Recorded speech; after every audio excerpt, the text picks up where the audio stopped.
ETF index mutual funds నేర్చుకుని stock మార్కెట్లో రాణించాలనుకుంటున్నారా? వెంటనే ఈ నెంబర్కి కాల్ చేయండి.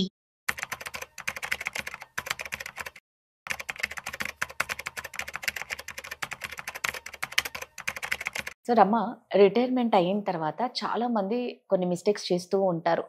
వచ్చిన లంసమ్ అమౌంట్ని అంటే వాళ్ళకు ఒక పాపం ఎలా చేయాలా, దీన్ని ఎలా భార్యని ఎలా సేవ్ చేసుకోవాలని, వాళ్ళని వాళ్ళు ఎట్లా కాపాడుకోవాలని కూడా కొంతమందికి ఐడియా ఉండదు.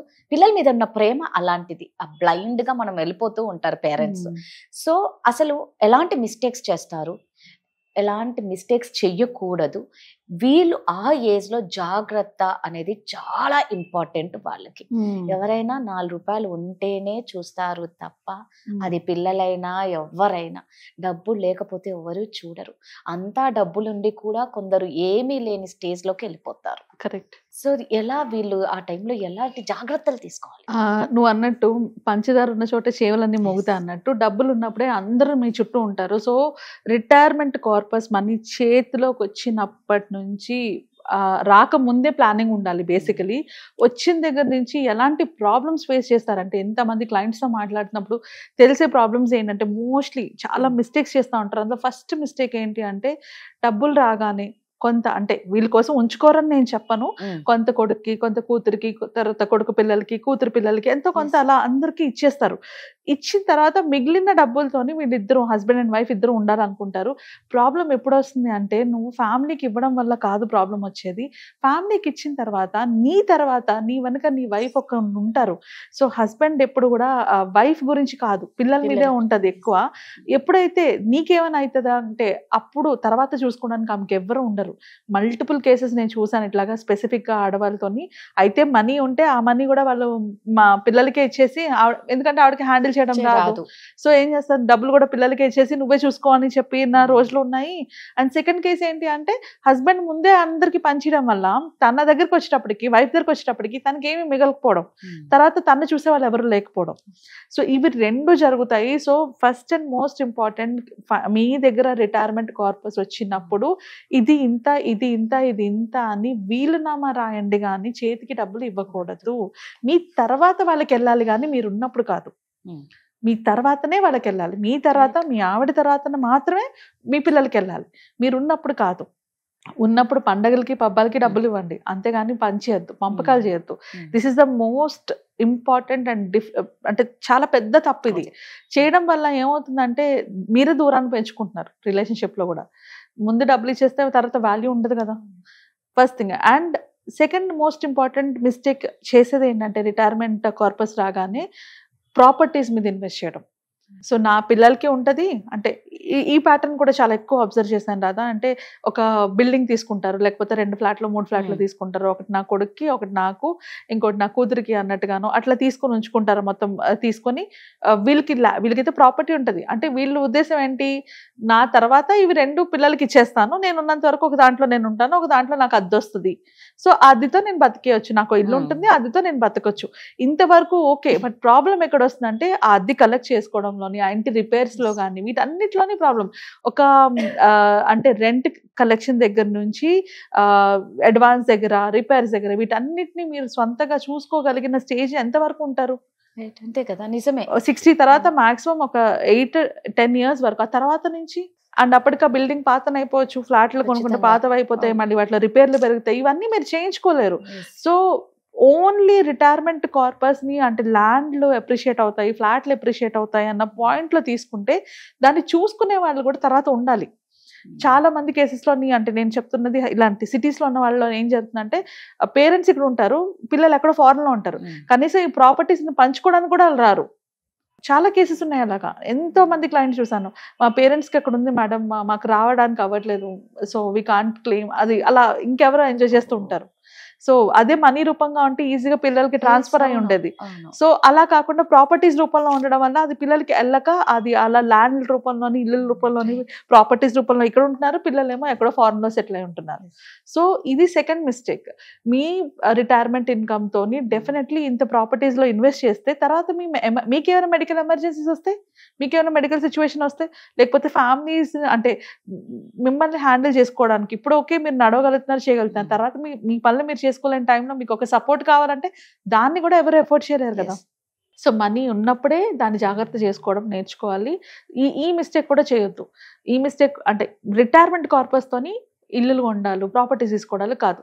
ఒకవేళ మీకు ఉండడానికి ఒక ప్రాపర్టీ కావాలంటే దట్ ఈస్ ఫైన్, కానీ రెంట్కి ఇచ్చుకొని అది నా పిల్లలకి ఇచ్చుకోవాలి ఇంతవరకు వద్దు. ఎంతవరకు అంటే మీకు కావాల్సిన ప్రాపర్టీ మీ పర్సనల్ యూజ్ వరకు మాత్రమే. And most important third point ఏంటి అంటే, మీకు ఇంత కార్పస్ వస్తుందని మీకు తెలిసే లోపే బ్యాంక్ వాళ్ళకి తెలిసిపోతుంది. అకౌంట్లోనే కదా డబ్బులు పడతాయి. సో వెంటనే బ్యాంక్ మేనేజర్లు అందరూ మీతో చాలా ఫ్రెండ్లీగా ఉంటారు, చాలా క్లోజ్గా చెప్తారు, మేడం ఇది బాగుంటుంది, ఈ పాలసీ బాగుంటుంది సార్, ఇక్కడ తీసుకోండి అది తీసుకోండి అని. అంటే కరెక్ట్గా చెప్పాలంటే డబ్బుల విషయం వచ్చేటప్పటికి సొంత వాళ్ళ మన వాళ్ళు కాదు, రైట్? అవును. ఇంకా ఎంప్లాయీస్ మీ వాళ్ళు ఎలా అవుతారు? ఖచ్చితంగా. సో మీకు నాలెడ్జ్ ఉండాలి. ఆ మనీ రాగానే వాళ్ళు చెప్తున్నది అంటే పక్క వాళ్ళు ఫోర్స్ చేస్తారు, ఆ మేనేజర్ నాకు తెలిసిన వాడే, నాకు ఎప్పటి నుంచో బాగా క్లోజ్ అని వాళ్ళు చెప్తున్నారు కదా, కొన్ని పాలసీస్ లో పెడతారు. ఆ పాలసీస్ లో రిటర్న్స్ రావు, డబ్బులు ఇరుక్కుపోతాయి. సో ఇవి కూడా మిస్టేక్, చాలా చాలా పెద్ద మిస్టేక్. ఇది కూడా ఎవరు చేయకూడదు. మీకు ఒకవేళ ఎవరైనా ఒక పాలసీ గురించి సజెస్ట్ చేసినా దాని గురించి రీసెర్చ్ చేయండి, తెలుసుకోండి. లేదా ఎవరైనా 2-3 అడ్వైజర్ల దగ్గరికి వెళ్ళండి, వాళ్ళతో కూడా కన్ఫర్మ్ చేసుకోండి. ఆ తర్వాత మాత్రమే అది రైట్ అనిపిస్తే ఇన్వెస్ట్ చేయండి. ఎందుకంటే మీకు తెలియని చాలా పాయింట్స్ ఒక అడ్వైజర్ గా మాకు తెలుస్తాయి, ఇది రైట్ ఆ రాంగ్ అని మేము చెప్పగలుగుతాం. ఖచ్చితంగా. సో ఒక ట్రాన్స్పరెంట్ పర్సన్ అంటే ఎవరైతే మీకు ఎలాంటి బయాస్డ్ గా కాకుండా ఉంటారో అలాంటి వాళ్ళ దగ్గరికి వెళ్ళి అడిగితే డెఫినెట్లీ మీకు క్లారిటీ వస్తుంది. సో ఈ మిస్టేక్ అంటే ఎవరిని కనుక్కోకుండా మీకు తెలిసిన వాళ్ళు, బ్యాంక్ మేనేజర్లు, ఫ్రెండ్స్ అని, ఫ్యామిలీ మెంబర్స్ అని చెప్పిన స్కీమ్లోని వీటిలోని ఇన్వెస్ట్మెంట్స్ చేయకూడదు. This is the third thing. And fourth most problem ఏంటంటే, చాలా మంది వాటిని అట్లానే సేవింగ్స్ అకౌంట్లోనే పెట్టుకుంటారు. అది అన్నిటికన్నా డేంజరస్. ఒక పక్క మీ డబ్బులు అయిపోతా ఉంటాయి, ఎక్కడ వెళ్ళిపోతున్నాయో ఎందుకు వెళ్ళిపోతున్నాయో కూడా మీకు తెలియదు. అండ్ సెకండ్ థింగ్, అవి గ్రో అవ్వవు. అండ్ ఒకవేళ ఏదైనా అటు ఇటు జరిగితే, ఆ బ్యాంకులో ఏమైనా అయితే మీకు వచ్చేది 5 లక్షలే, మొత్తం రాదు. సో చాలా చాలా ఇంపార్టెంట్. మీరు అలాంటి మిస్టేక్స్ అంటే సేవింగ్స్ అకౌంట్లో ఎక్కువ క్యాష్ రూపంలో పెట్టుకోవడం కూడా సేఫ్ కాదు. సేవింగ్స్ అకౌంట్లో పెట్టుకోవడాలు, బంగారాలు కొనుక్కోవడాలు సేఫ్ కాదు.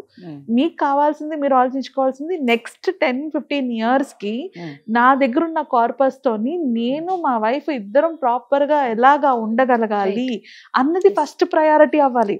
అంతేగాని అకౌంట్ లో అంటే ఎక్కడైనా పెడితే పోతుంది అంటే, ఇది బాగా జాగ్రత్త పరులు అనమాట. అతి భయం ఉన్న వాళ్ళు, జాగ్రత్త పరులు ఏం చేస్తారంటే ఎక్కడ పెట్టినా డబ్బులు పోతాన్న భయంతో వాటిని సేవింగ్స్ అకౌంట్ లోనే పెట్టుకుంటారు. సో అది కూడా రైట్ కాదు. కంపల్సరీగా దానికి అంటే ఒక కార్పస్ మీ దగ్గరికి వస్తుంది అంటేనే ముందుగానే మీరైనా ప్లాన్ చేసుకోవాలి, లేదా ఒక అడ్వైజర్ దగ్గరికి వెళ్ళిపోతే ప్రాపర్ గైడెన్స్ వస్తుంది. ఒకవేళ మీకు మీరు ప్లాన్ చేసుకోవాలంటే ఏం చేయాలి, 4 స్టెప్స్ ఉంటాయి ఆడ. దాంట్లోని 4 స్టెప్ మీరు అంటే వచ్చిన అమౌంట్ ఎంతైనా కానీ, అది 10 లక్షల నుంచి 10 కోట్ల వరకు ఎంతైనా కానీ, కంపల్సరీగా రిటైర్మెంట్ ఏజ్ లో మనకి 4 అవసరాలు ఉంటాయి. ఆ 4 అవసరాలను తీర్చుకోవడానికి డివైడ్ చేసుకోవాలి. ఫస్ట్ వచ్చేటప్పటికి ఎమర్జెన్సీ బకెట్.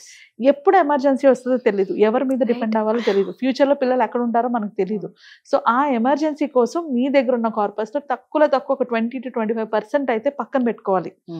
సో దట్ ఎలాంటి ఎమర్జెన్సీ వచ్చినా కూడా ఇది మీకు హెల్ప్ అవుతుంది. మోస్ట్లీ ఆ ఏజ్ లో వచ్చేవి మెడికల్ ఎమర్జెన్సీస్. సో అందుకోసం ఒక అమౌంట్ అయితే ఉండాలి ఒకవేళ, ఎందుకంటే దాని మీద డిపెండ్ అయితే మళ్ళీ ప్రాబ్లమ్స్ రాకూడదు తర్వాత మీ గెట్ ఆన్ అవ్వడానికి.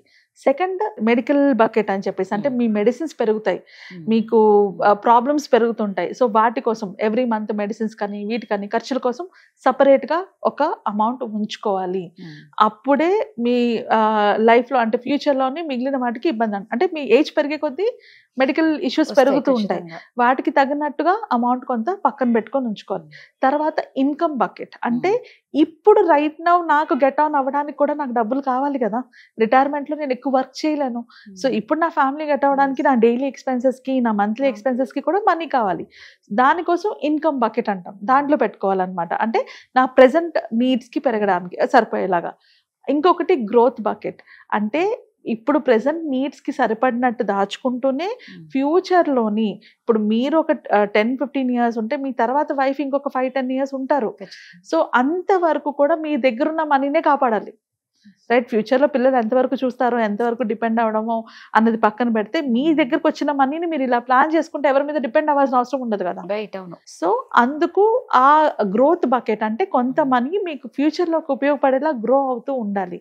ఇలా 4 బకెట్స్లో కనుక డివైడ్ చేసుకొని సేవ్ చేసుకుంటే వాళ్ళ రిటైర్మెంట్తో వాళ్ళు హ్యాపీగా ఉండడమే కాదు, వాళ్ళ చుట్టూ ఉన్న వాళ్ళు కూడా ఆ తర్వాత ఆ గ్రో అయిన అమౌంట్ ఏదైతే ఉందో మీ తర్వాత అది మీ పిల్లలకి ఇవ్వాలి. రైట్. అంటే మీరు వచ్చిన 100%లో 25% మాత్రమే నెక్స్ట్ జనరేషన్కి వెళ్ళాలి. మిగిలిన 75% మీకే అవసరం ఉంటుంది. రైట్. ఖచ్చితంగా. సో ఈ పాయింట్స్ మైండ్లో పెట్టుకొని రిటైర్మెంట్ అవ్వబోతున్న వాళ్ళు కానీ, రిటైర్మెంట్ కార్పస్ చేతిలో ఉన్న వాళ్ళు కానీ ప్లాన్ చేసుకుంటే వాళ్ళు ఫ్యూచర్ అంతా కూడా ఎవరి మీద డిపెండ్ అవ్వకుండా ఇండిపెండెంట్గా, అంటే ఉద్యోగం చేసినప్పుడు ఎంత ఇండిపెండెంట్గా, ఎంత సెల్ఫ్ రెస్పెక్ట్తో ఉన్నారో అంతే సెల్ఫ్ రెస్పెక్ట్ వాళ్ళు రిటైర్మెంట్ కూడా గడపచ్చు. రైట్. నిజంగా ఇది ఒక రక్షణ కవచం అనమాట. సో ఇది చాలా ఇంపార్టెంట్ అండి. సో దీనికి సంబంధించి మీకు ఎటువంటి డౌట్ ఉన్నా మాత్రం ఖచ్చితంగా మీరు రమణి కాంటాక్ట్ అవ్వండి. ఒక మంచి అడ్వైజర్ ఎప్పటికీ ఉండాలండి. అప్పుడు మనం ఎటువంటి నష్టాలకు కూడా వెళ్ళిపోము. సో మన సేఫ్టీ మనకు చాలా ఇంపార్టెంట్, అది మాత్రం మర్చిపోకండి. Thank you Rama. Thank you.